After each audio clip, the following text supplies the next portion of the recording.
안녕하세요, 카문스틸입니다. 이번 강의에서는 우리가 건축물을 만들기 위해 꼭 필요한 기능 몇 가지를 짚고 넘어가도록 할게요. 선택 도구 사용하는 법에 대해서 알려드릴 건데요. 객체를 선택하는 방법도 꼭 알아두어야 하는데 캐드를 다뤄보셨으면 쉽게 이해하실 수 있으실 거예요. 오른쪽 드래그인 경우에는 선택 범위 안에 포함된 면이나 선이 모두 선택이 되는데 왼쪽 드래그일 경우에는 선택 범위에만 걸쳐져 있는 면이나 선 모두를 선택할 수 있어요. 아주 미세한 차이기는 한데 모델링 시에 유용하게 사용될 수도 있기 때문에 알아두시면 좋으실 것 같아요. 그리고 모서리와 면을 연속해서 선택하고 싶으실 경우에는 선택 도구를 클릭하신 뒤에 Shift 키를 누르고 선택을 하고 Shift 키를 누른 상태로 또 면을 다시 선택하게 되면 선택이 해제되는 걸 보실 수 있으실 거예요. 이제는 수치 입력 창에 대해서 설명을 해드릴 건데요. 건축 모델링에서 중요한 게 정확한 치수로 건물을 만드는 거잖아요. 우선 수치 입력 창은 화면의 오른쪽 하단에 있는데요. 먼저 수치 입력 창을 이용해서 정확한 치수 8000에 8000짜리 사각형을 한번 만들어 볼게요. 사각형 도구를 클릭.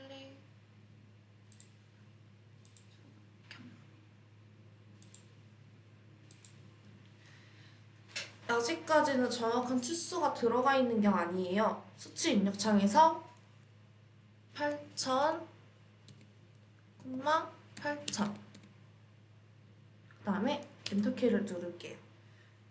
여기서 중요한 게 마우스로 수치 입력창을 클릭하는 게 아니라 그냥 사각형을 그린 후에 바로 키보드로 수치를 입력하면 수치 입력창에 기입한 수치가 나타나게 돼요. 반드시 콤마로 가로, 세로 크기를 구별하셔야 돼요. 그러면 화면처럼 가로 8000, 세로 8000이 사각형이 만들어지신 것을 확인하실 수 있으실 거예요. 수치 입력창은 다양하게 활용이 되는데요. 선도구로 선을 그리거나 고저선을 그릴 때도, 밀기, 끌기 할 때도 정확한 거리만큼 그려야 할 때, 그때 많이 활용이 돼요. 다음은 모델링을 하시다 보면 원하는 대로 움직여야 될 때가 있잖아요. 그때 궤도와 이동 도구를 통해서 확대, 축소, 이동, 회전하는 법을 알려드릴게요. 화면에 왼쪽에 있는 도구를 클릭하셔서 사용하셔도 되는데 모델링을 하다 보면 계속 반복해서 확대하고 축소하고 이동하고 해야 되는 경우가 있는데 할 때마다 일일이 클릭해서 하기가 번거롭잖아요. 좀 더 빠르고 편한 방법이 있는데 저는 그 방법을 알려드릴 거예요. 우선 육면체를 만들게요. 자, 이 육면체를 확대, 축소해서 보고 싶어요. 그러면 원하는 지점에 마우스를 놓고 휠을 돌리게 되면 축소, 확대가 되는 것을 보실 수 있어요. 그러면 육면체의 다른 면이 보고 싶어요. 그러면 원하는 지점에 마우스를 놓고 휠을 눌러보시면 여기서 보시면 아이콘이 바뀐 것을 보실 수 있으실 거예요. 마우스 휠을 누르고 있는 상태 그대로 마우스를 좌우로 움직여 보시면 이렇게 회전하는 것을 보실 수 있으세요. 다음은 모델링 창에서 육면체를 움직이고 싶어요. 이러면 마우스 휠과 좌판에 Shift 키 동시에 누르시면 손바닥 모양 아이콘으로 바뀌어요. 그러면 쉽게 이렇게 화면을 움직일 수 있으세요. 그리고 기본적인 선택 도구로 만약에 돌아오고 싶으시면 왼쪽에서 이렇게 클릭을 하셔서 사용해도 되는데 스페이스 바를 누르면 자동으로 선택 도구로 바뀌는 것을 보실 수 있으실 거예요. 다음은 컨트롤 키를 사용한 다양한 활용법에 대해서 설명을 드릴 건데요. 컨트롤 키는 다양하게 사용이 되는데 면을 새롭게 만들거나 복사할 때 많이 사용하고 있어요. 여기 있는 육면체에 새로운 면을 생성해 볼게요.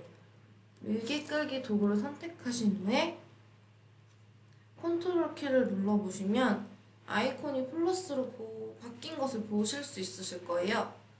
여기서 면을 만들어 볼게요. 밀기 끌기 도구로 면을 만들면 화면과 같이 면이 생성된 것을 보실 수 있는데, 여기서 그냥 컨트롤 키를 누르지 않고 밀기 끌기 도구로 사용하게 되면 그냥 면이 늘어나는 것만 보실 수 있으실 거예요. 다음은 컨트롤 키를 활용해서 복사하는 거를 보여드릴 건데요. 일단은 사각형 하나를 그릴게요.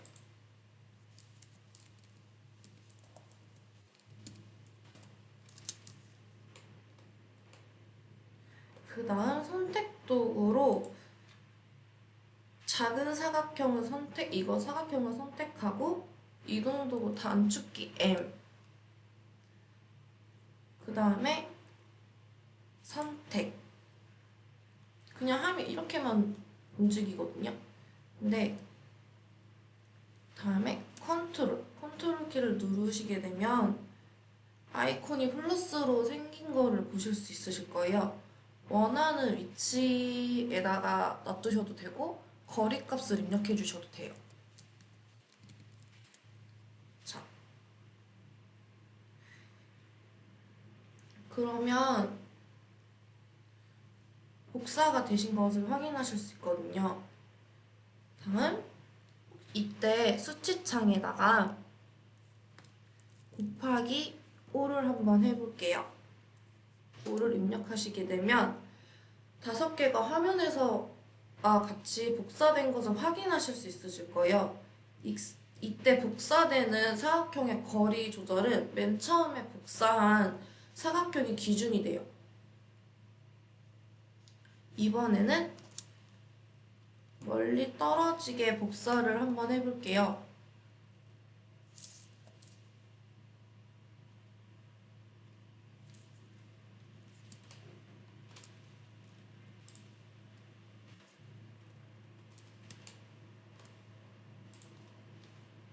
수치 입력창에 나누기 5를 입력, 그 다음에 엔터.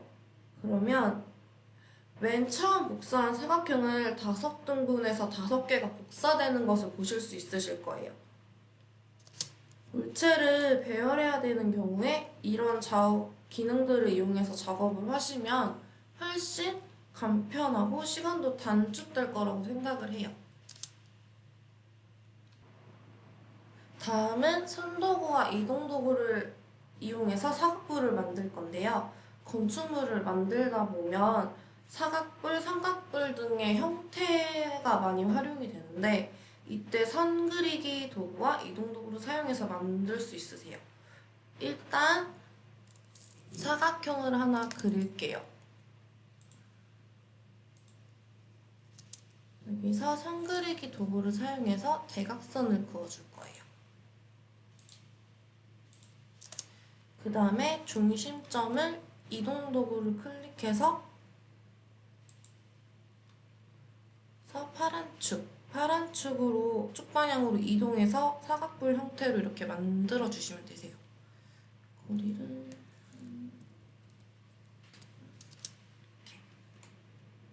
이렇게 응용해서 원하시는 도형을 쉽게 만드실 수 있으실 거예요.